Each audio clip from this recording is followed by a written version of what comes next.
Hello guys, now we are going to discuss about the receptors in our eye muscles. Receptors in our eye muscles. Okay.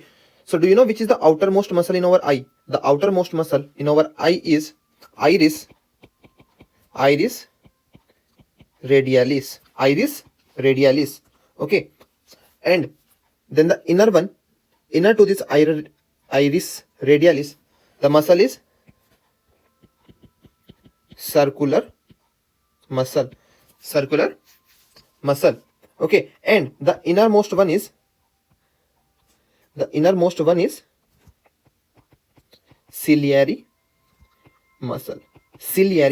Okay, see, now these have different receptors. Like iris muscle have alpha 1 receptor, and that causes what? That causes mydriasis.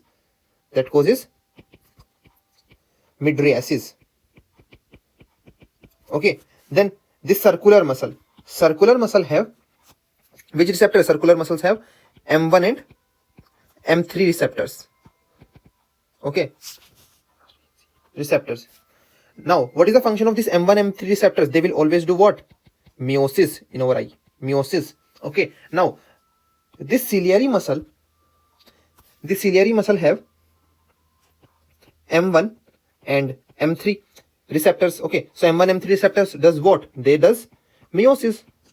Okay, and it also have beta 2 receptors. Okay, these beta 2 receptors, if they are activated, okay, so they will produce aqueous humor. Okay, HUMOR. Aqueous humor. Okay, this aqueous humor is a type of liquid, okay, that maintains the pressure in your eye. Okay, now these are the three muscles of our eye. Okay, now what will happen if you give some patient M1 and M3 antagonist? Antagonist means blockers, as we already discussed about them. Okay, so if we give M1 and M3 antagonist, then what will be caused? Mydriasis. As you can see, M1 M3 causes meiosis. If they are blocked, okay, then what will happen? Mydriasis. And what we call this thing, this is known as cycloplegia. Cycloplegia means paralysis of ciliary muscles. Okay, paralysis of ciliary muscles. What will happen if we give a patient alpha 1 blocker? Okay, so alpha 1 blocker will cause what? It will cause meiosis. As you can see here, alpha 1 receptor does what? Mydriasis. If you block it, then what will happen? Meiosis. Okay, meiosis. And one more point, there will be no cycloplegia. Okay, there will be no cycloplegia. Why? Because cycloplegia means paralysis of ciliary muscles, and alpha 1 is not present in ciliary muscles, okay, of the eye. Now if you give beta 2, okay, beta 2 agonist means that will activate them. Okay, so activator means increase the function of beta 2. Okay, if you give beta 2 agonists, then what will happen?